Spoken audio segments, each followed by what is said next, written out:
I never thought anything like this would happen in my life. My family wasn't perfect, but it was stable. My dad was the kind of person people respected. Strict, disciplined, always saying the right things, always acting like he had everything under control. My mom trusted him completely. Like, no questions, no doubts. And I grew up believing that was just how things were supposed to be. That he was the last person who would ever mess something like that up. At school, everything was normal too. Same routine, same classes, same teachers. And she was just one of them. Nothing special at first. Calm, a little distant, the kind of teacher you don't really think about outside of class. She wasn't overly friendly, didn't try to be cool or close with students. Just did her job and left. The first time something fell off, it was so small I almost didn't even register it. My dad had come to school for something. I don't even remember what it was anymore. Probably a meeting or paperwork. I saw them talking in the hallway. That alone wasn't weird. Parents talk to teachers all the time. But it was the way they were talking. It didn't look like a normal conversation. There was this pause between them. Like they weren't just exchanging information. Like they were aware of each other in a different way. The kind of silence that feels like something is already there. Even if nothing is being said. That I remember standing there for a second, watching, trying to understand why it felt strange. But then they just went back to normal. Or at least it looked normal from the outside. And I told myself I was overthinking it, because there was no reason not to.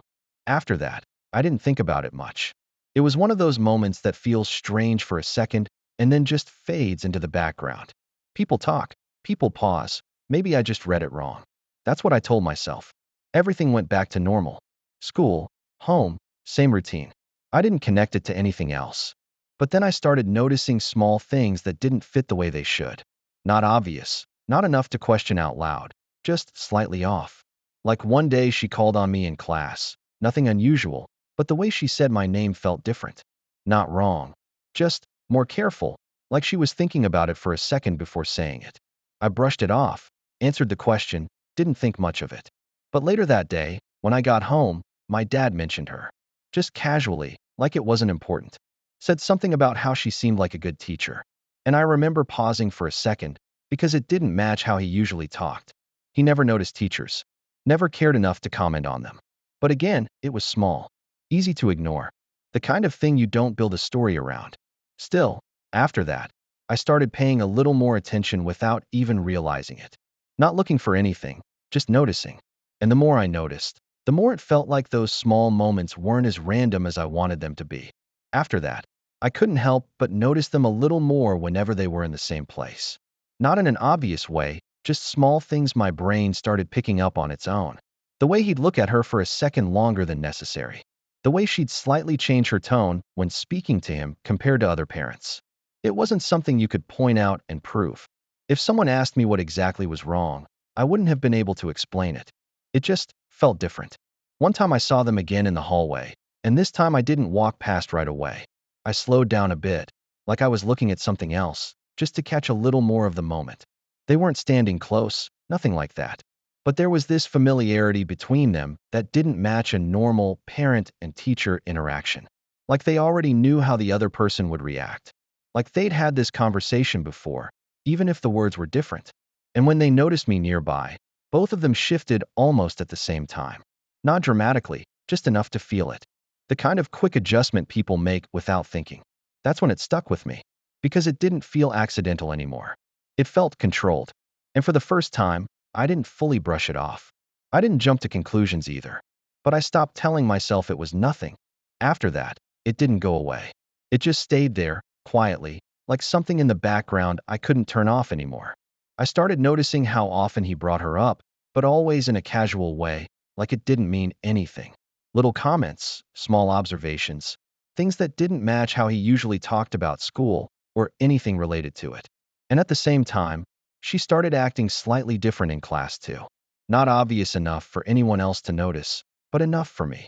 Sometimes she'd pause when looking at me, like she was about to say something, and then changed her mind.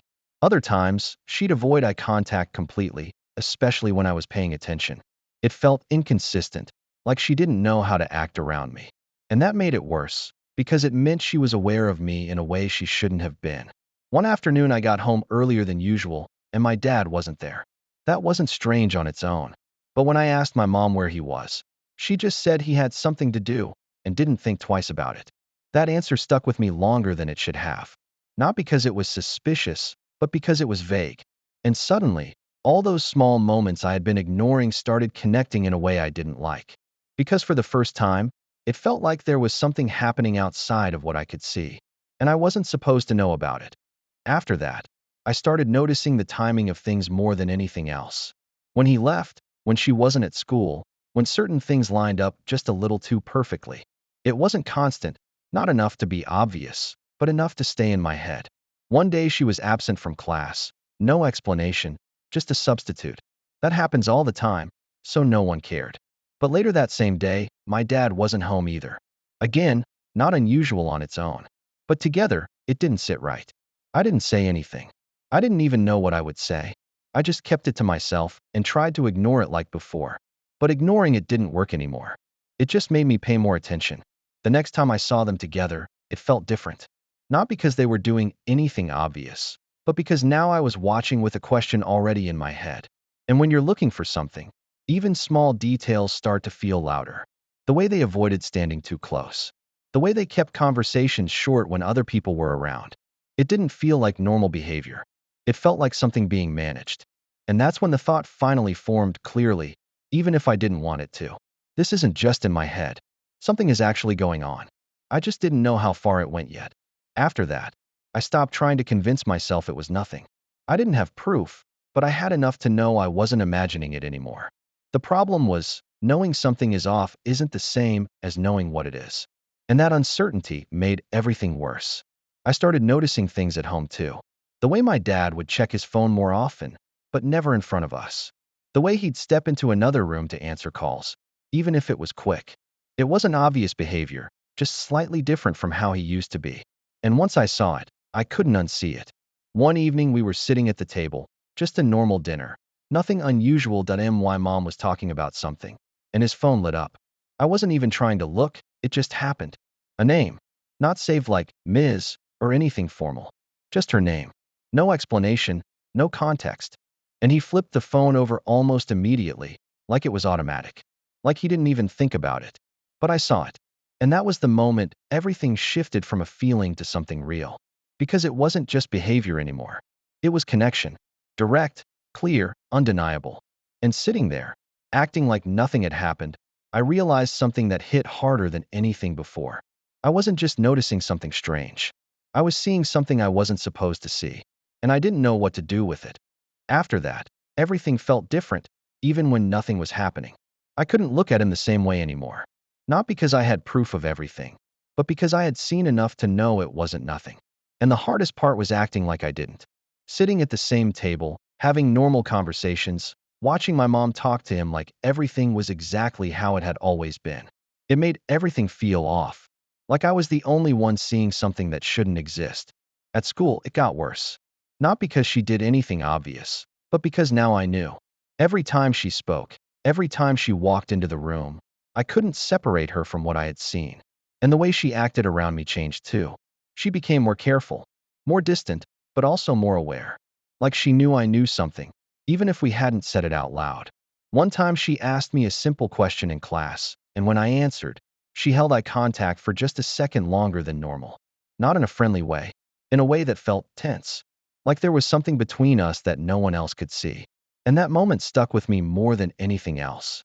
Because it confirmed something I had been trying not to fully admit. This wasn't just happening somewhere in the background. I was part of it now, whether I wanted to be or not. And I didn't know how to get out of it without breaking something. After that, it stopped feeling like something I could just observe. It started feeling like something I had to deal with. Because now it wasn't just a suspicion or a pattern.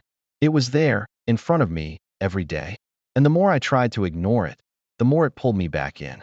One afternoon after class, she asked me to stay for a minute. Nothing unusual on the surface. Teachers do that all the time. But the way she said it felt different. Quieter. More careful. Everyone left. The room got empty. And for a second, it was just the two of us. She didn't speak right away. Just stood there, like she was trying to figure out how to say something without actually saying it. Then she finally said, "If something feels confusing, you don't have to overthink it." It sounded like advice. Like something general. But it didn't feel like that. It felt like she knew exactly what I was thinking and was trying to control how I reacted to it. I didn't answer. I just nodded, like I didn't understand what she meant. And she didn't push it further, just told me I could go.